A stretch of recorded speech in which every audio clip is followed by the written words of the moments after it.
अस्सलाम वालेकुम dear students. उम्मीद करता हूँ आप सब लोग खैरियत से होंगे। एस्पायर कॉलेज की तरफ से ऑनलाइन क्लासेस का आप लोगों के लिए इनेकाद किया गया है। मैं उम्मीद करता हूँ ऑनलाइन क्लासेस का जो हमारा ये सफ़र है इंशाल्लाह बहुत अच्छा गुजरेगा और इसमें जो आपकी लर्निंग होगी वो बहुत ज़्यादा इफ़ेक्टिव होगी और आपको एक नए वे के साथ, एक नई जिद्दत के साथ और टेक्नोलॉजी का प्रॉपर यूज़ करते हुए भरपूर अंदाज में सिखाया जाएगा।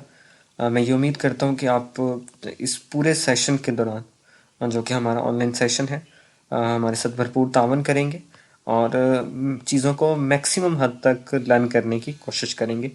तो मूव करते हैं क्विकली अपने लेसन की तरफ। अ, हमने जो चैप्टर स्टार्ट करना है वो है चैप्टर नंबर 5, जिसका जो मेन थीम है वो है सर्कुलर मोशन। अगर हम मूव करें चैप्टर की तरफ कि सर्कुलर मोशन होती क्या चीज़ है, तो हम देखते हैं कि आपके पास जो सर्कुलर मोशन होती है वो बॉडी की एक ऐसी मोशन है जिसमें कोई भी बॉडी एक सर्कुलर पाथ पे या सर्कुलर ट्रैक पे क्या कर रही होती है, मूव कर रही होती है। तो हम कहते हैं कि motion of a body in a circle और ओवर अ सर्कुलर पाथ और track is called circular motion. Circular motion के हवाले से एक चीज़ जो इम्पोर्टेंट है वो आप लोगों ने याद रखनी है कि जो सर्कुलर मोशन के अंदर बॉडी जब एक रोटेट कर रही होती है, तो जब बॉडी एक सर्कुलर ट्रैक पे मूव कर रही होती है तो सर्कुलर ट्रैक पे मोशन के दौरान जो बॉडी की डायरेक्शन है वो कंटिन्यूसली चेंज हो रही होती है। इसको अभी हम सीखने की कोशिश करते हैं। The motion in which direction of velocity changes. इस चीज़ का मतलब ये है कि चूंकि डायरेक्शन कंटिन्यूसली चेंज हो रही है तो डायरेक्शन ऑफ वेलोसिटी हम कहते हैं कि वो चेंज हो रही है, मतलब उसकी टेंजेंशियल वेलोसिटी हर पॉइंट पे डिफरेंट डायरेक्शन में होगी, लेकिन उस वेलोसिटी की मैग्नीट्यूड क्या रहती है, सेम रहती है। अब इस चीज़ को हम जरा देखते हैं।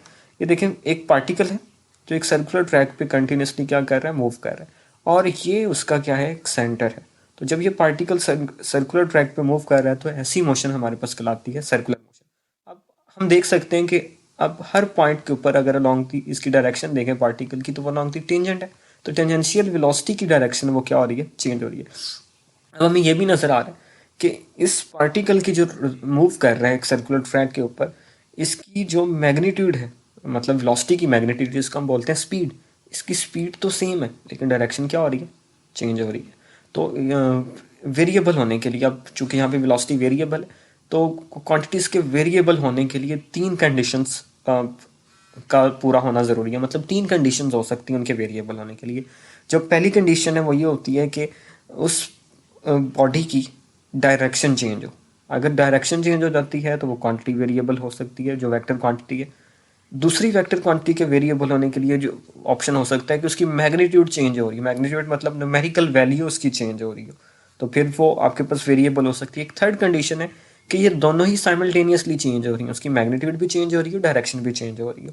तो एक सर्कुलर ट्रैक पे जब बॉडी मूव कर रही होती है तो उसकी डायरेक्शन तो ऑब्वियसली चेंज हो रही होती है, उसकी मैग्नीट्यूड चेंज हो भी सकती है और नहीं भी हो सकती। तो इस वजह से हम कहते हैं कि उस बॉडी की जो वेलोसिटी है वो वेलोसिटी क्या है, वेरिएबल वेलोसिटी है। तो एक सर्कुलर ट्रैक पे जो भी ऑब्जेक्ट मूव कर रहा होता है हमेशा एक वेरिएबल वेलोसिटी के साथ मूव कर रहा होता है। अब फॉर एग्जांपल हम बात करते हैं क्लॉक की। एक घड़ी है और उस घड़ी में जो घड़ी की सुइयां हैं जिनको हम क्लॉक हैंड्स बोलते हैं, उनमें से कोई भी आप क्लॉक हैंड कंसीडर कर लें, कोई भी सुई कंसीडर कर लें, सब की जो स्पीड है वो यूनिफॉर्म होती है। अब सेकंड हैंड को ले लें, आर हैंड को ले लें, मिनट हैंड को ले लें, सबकी स्पीड यूनिफॉर्म है, लेकिन चूंकि कंटिन्यूसली डायरेक्शन चेंज हो रही है तो क्लॉक हैंड कोई भी कंसीडर कर लें, क्लॉक हैंड सेकंड वाला कर लें, मिनट वाला कर लें, आर वाला कर लें, उनकी वेलोसिटी वेरिएबल होती है बट स्पीड यूनिफॉर्म होती है। तो ये यहाँ से इस वजह से हमने बोला हुआ है the motion in which direction of velocity changes but magnitude remain same is called circular motion, क्योंकि इसमें वेलोसिटी की डायरेक्शन कंटिन्यूसली चेंज हो रही है। कौन सी वेलोसिटी की, टेंजेंशियल वेलोसिटी की डायरेक्शन चेंज हो रही है। For example motion of Earth around sun, जब सन जो अर्थ है वो सन के गिर्द मूव करती है तो जो अर्थ की मोशन है वो सर्कुलर मोशन है। सिमिलरली जितने भी हमारे प्लैनेट्स हैं जो सन के गिर्द मूव करते हैं सोलर सिस्टम के अंदर, उन सब की मोशन एक सर्कुलर मोशन होती है। Motion of electron in an orbit, एक इलेक्ट्रॉन जो ऑर्बिट में मूव कर रहा होता है न्यूक्लियस के गिर्द, तो न्यूक्लियस के गिर्द जो उसकी ऑर्बिट के अंदर मोशन होती है वो सर्कुलर होती है। अब इन दोनों की एक और मोशन भी है। फॉर एग्जांपल अर्थ अपनी एक्सेस के गिर्द भी रिवॉल्व करती है, इलेक्ट्रॉन भी अपनी एक्सेस के गिर्द रिवॉल्व करता है, जिसको हम स्पिन मोशन या रोटेशनल मोशन बोलते हैं। तो कुछ बॉडीज होती हैं जो रोटेट कर रही होती है। अब रोटेशन में बॉडी अपनी एक्सिस के गिर्द रिवॉल्व करती है, और सर्कुलर मोशन में क्या होता है कि बॉडी का एक फिक्स सेंटर है, और उस सेंटर के गिर्द वो क्या कर रही है, एक सर्कुलर रास्ते पे, दायरवी रास्ते पर हरकत कर रही होती है, जिस तरह कि आपको ये फिगर में शो किया गया है कि ये वाली चीज़ आपके पास मोशन है, सर्कुलर मोशन होती है। अब एक पॉइंट जो इंपॉर्टेंट है आप लोगों ने याद रखना है कि जो बॉडी रोटेट कर रही होती है, फॉर एग्जाम्पल हम बात करते हैं एक व्हील है, गाड़ी का पहिया मूव कर रहा है, तो उस रोटेशनल मोशन में अगर मैं उस रोटेशनल बॉडी का कोई एक इंडिविजुअल पार्टिकल कंसीडर करता हूँ और उसकी मोशन को मैं देखता हूँ, उसकी मोशन का जब मैं पाथ देखूंगा तो डेफिनेटली एग्जैक्टली वो सर्कुलर पाथ होगा। इस चीज़ का मतलब एक बॉडी जो रोटेट कर रही है, तो रोटेटिंग बॉडी के इंडिविजुअल पार्टिकल हमेशा सर्कुलर मोशन में होते हैं। तो आपने याद रखना है, individual particles of rotating body are in circular motion. तो हम एक दफ़ा रिपीट कर लेते हैं, हमने सीखा क्या, हमने पहले ये सीखा सर्कुलर मोशन होती है किसी भी बॉडी की सर्कुलर पाथ पे या सर्कुलर ट्रैक पे मोशन, और सर्कुलर मोशन के अंदर बॉडी की जो टेंजेंशियल वेलोसिटी की डायरेक्शन है वो चेंज होती है, मतलब बॉडी की वेलोसिटी चेंज हो रही होती है, मतलब velocity is variable and speed uniform हो भी सकती है, नहीं भी। ये मैंने दोनों बातें की थी कि उसकी मैग्नीट्यूड पे डिपेंड करता है। अगर तो उसकी मैग्नीट्यूड सेम है, मैग्नीट्यूड यूनिफॉर्म है, मैग्नीट्यूड चेंज नहीं हो रही, तो स्पीड यूनिफॉर्म है। लेकिन अगर मैग्नीट्यूड चेंज हो रही है, माइट भी पॉसिबल चेंज हो भी सकती है, तो देन स्पीड भी वेरिएबल होगी। क्लॉक हैंड की मैंने आपको एग्जांपल दी थी। क्लॉक हैंड्स जो मूव कर रही होती हैं, कोई भी क्लॉक हैंड कंसीडर कर ले, सेकंड, मिनट, जार, वो सब यूनिफॉर्म स्पीड से मूव करती हैं, लेकिन उनकी वेलोसिटी वेरिएबल होती है। वेलोसिटी वेरिएबल होने के रीज़न क्या है कि डायरेक्शन चेंज हो रही है। देन हमने इनकी एग्जांपल्स देखी हैं, दो एग्जांपल्स अभी मैंने आपको बताई हैं कि motion of Earth around sun एक सर्कुलर मोशन होती है, और motion of electron in an orbit ये भी क्या होती है, सर्कुलर मोशन होती है। अगर हम बात करें रोटेटिंग बॉडी के इंडिविजुअल पार्टिकल्स की, तो वो भी सर्कुलर मोशन में होते हैं। जो हमारा मेन आर्टिकल्स है वो ये था एंगुलर डिस्प्लेसमेंट। एंगुलर डिस्प्लेसमेंट क्या चीज़ होती है, हम कहते हैं the change in angular position of body. कोई भी बॉडी उसकी एंगुलर पोजीशन में जो चेंज होता है, अब एंगुलर पोजीशन में जो चेंज होता है यूजुअली वो हम मेजर करते हैं रेडियंस।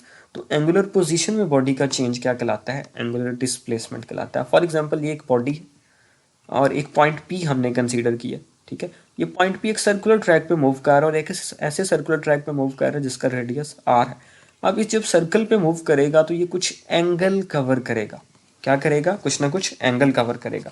तो सर्कुलर ट्रैक पे मूव करते हुए बॉडी जो एंगल कवर करती है, वो एंगल इन एक्चुअल क्या होता है, एंगुलर डिस्प्लेसमेंट होता है। तो इसको हम समटाइम्स ऐसे भी एंगुलर डिस्प्लेसमेंट को डिफाइन कर सकते हैं। हम ये कहते हैं कि angular displacement is the angle subtended at the centre of a circle by a particle. मतलब आपके पास क्या है, एंगुलर डिस्प्लेसमेंट जो है इन एक्चुअल ये एंगल है जो एक पॉइंट पी है, कोई भी पॉइंट हो सकता है, वो सर्कल के सेंटर के ऊपर सबटेंड करता है। और कहाँ पे मूव कर रहा है वो पार्टिकल, उसके लिए कंडीशन ये है कि वो एक सर्कल के सरकमफेरेंस पे, ये सर्कल का सरकमफेरेंस है जिसको हमने ये रेड कलर से शो किया हुआ है कि सरकमफेरेंस पे वो क्या करता है, मूव करता है। तो एक आपके पास हमने क्या कंसीडर कर लिया, पॉइंट है, वो एक सर्कुलर ट्रैक के सरकमफेरेंस के ऊपर मूव करते हुए जो एंगल सबटेंड करता है सेंटर के ऊपर, वो एंगल इन एक्चुअल क्या होता है, एंगुलर डिस्प्लेसमेंट होता है। तो हम इसको इन शॉर्ट क्या बोलते हैं, the change in angular position of body measured in radians is called angular displacement। जब हम कहेंगे कि angular displacement is the angle subtended at the center of a circle by a particle moving along the circumference in a given time interval। मतलब हमें given time दिया गया, उस given time में जो वो move करेगा वो angular displacement है। फॉर्मूले की बात करें एंगुलर डिस्प्लेसमेंट के, तो एंगुलर डिस्प्लेसमेंट का जो फार्मूला होता है वो बराबर होता है theta is equal to S by R. Theta is equal to S by R. आप सपोज करना है आप लोगों ने कि आपके पास एक बॉडी है और उस बॉडी का जो मैस है वो मैस क्या है, एम है। मतलब हम इसको इस तरह भी कंसीडर कर सकते हैं कि आपके पास एक सिंगल पार्टिकल है, जिस तरह हमने यहाँ पे कंसीडर किया था कि हमारे पास क्या है, एक सिंगल पार्टिकल है और सिंगल पार्टिकल पी था, और इसका मैस हम कंसीडर कर रहे हैं वो क्या है, मैस एम है। सिंगल पार्टिकल था हमारे पास और सिंगल पार्टिकल का मैस क्या था, एम था, और एक ऐसे सर्कुलर ट्रैक पे मूव कर रहा था जिसका रेडियस क्या था, आर था। अब हमने किया क्या हुआ, हमने ये किया हुआ है कि हमने इसको पिवट कर दिया है एक मैस लेस रॉड की मदद से। हमने क्या किया है, इसको पिवट कर दिया है और पिवट किस मदद से किया, ये एक रॉड लगा दी है, ये रॉड क्या है, मैसलेस रॉड है, और इसको सर्कल के सेंटर के ऊपर हमने पिवट कर दिया, और इसकी जो लेंथ ली है वो रेडियस के इक्वल है, वो लेंथ कितनी है, आर। अब चूंकि ये पार्टिकल सर्कुलर ट्रैक में मूव करेगा, इसने ऐसे मूव करना है, सर्कुलर ट्रैक में मूव करेगा, तो इसकी मोशन की वजह से डेफिनेटली ये जो रॉड जिसको हमने मैसलेस कंसीडर किया हुआ है, ये भी तो मूव करेगा, और ये जो मूव करेगा ये कहाँ पे मूव करेगा, एक्सिस ऑफ रोटेशन में से पास करेगा। कहाँ से पास कर रहा होगा, इसकी मूविंग जो आपके पास इस मैसलेस रिजिड बॉडी की या रॉड की जो मोशन होगी, वो रिजिड रॉड की मोशन होगी एक्सिस ऑफ रोटेशन की डायरेक्शन में। तो अब यहाँ से हमने कंसीडर क्या करना है, हमने कंसीडर ये किया कि हम एक्सेस ले लेते हैं एक्स वाई, और एक थर्ड एक्सेस हम कंसीडर करना चाहते हैं तो जी एक्सेस ये भी है। अब हम कंसीडर कर रहे हैं कि एक time interval, for example time था टी, और उस टाइम टी में एक पार्टिकल, यही पार्टिकल जो पी था, ये मौजूद था एक पॉइंट P1 के ऊपर, और इस P1 के ऊपर जिसका जो पॉजिटिव एक्स एक्सिस के साथ एंटी क्लॉकवाइज डायरेक्शन में एंगल था, वो एंगल कितना था, थीटा। दोबारा देख लें, हमने एक एक्सिस सिस्टम एक्स वाई जी, मतलब हमने ये कहा था ना कि ये एक्सिस ऑफ रोटेशन के डायरेक्शन में मूव करते हैं ना प्लेन या परपेंडिकुलर टू दी प्लेन। तो हम उसके लिए हमने कंसीडर किया कि एक पार्टिकल है, यही पार्टिकल P, और एक टाइम t के ऊपर ये कहाँ पे मौजूद है, पॉइंट P1 के ऊपर मौजूद है, और इसका पॉजिटिव एक्सिस के साथ एंटी क्लॉकवाइज डायरेक्शन में एंगल कितना है, थीटा। अब मैं एक स्मॉल इंटरवल के लिए वैल्यू मेजर करना चाहिए, मैं कहता हूँ कि टाइम में एक इंटरवल ऐड होता है डेल्टा टी। अब देखें डेल्टा टी जैसे ही ऐड होगा तो टाइम थोड़ा सा इंक्रीमेंट हुआ, इस चीज़ का मतलब बॉडी ने कुछ डिस्प्लेसमेंट कवर करना, और बॉडी अपनी पोजीशन चेंज करते हुए एक नए पॉइंट पे आ गई, पॉइंट P2 पे। दोबारा देख लें, टाइम टी के ऊपर ये थी P1 के ऊपर, और जैसे ही टी में डेल्टा टी टाइम ऐड हुआ तो वो कहाँ पे चली गई, पॉइंट P2 के ऊपर। अब पॉइंट P2 के ऊपर हमने देखा तो बॉडी ने एक एंगल बनाया, P1 और P2 के दरमियान जो एंगल बनता था वो बनता था, चेंज इन एंगल आया, ये डेल्टा थीटा। इस चीज़ का मतलब जैसे ही time t plus delta T हुआ, बॉडी के एंगल में थीटा में ऐड हो गया क्या, डेल्टा थीटा, और ये delta theta plus delta theta भी किसके साथ था, विद पॉजिटिव एक्स एक्सिस। तो ये जो डेल्टा थीटा हमने कंसीडर किया very small interval delta T में, ये डेल्टा थीटा इन एक्चुअल क्या होता है, एंगुलर डिस्प्लेसमेंट होता है।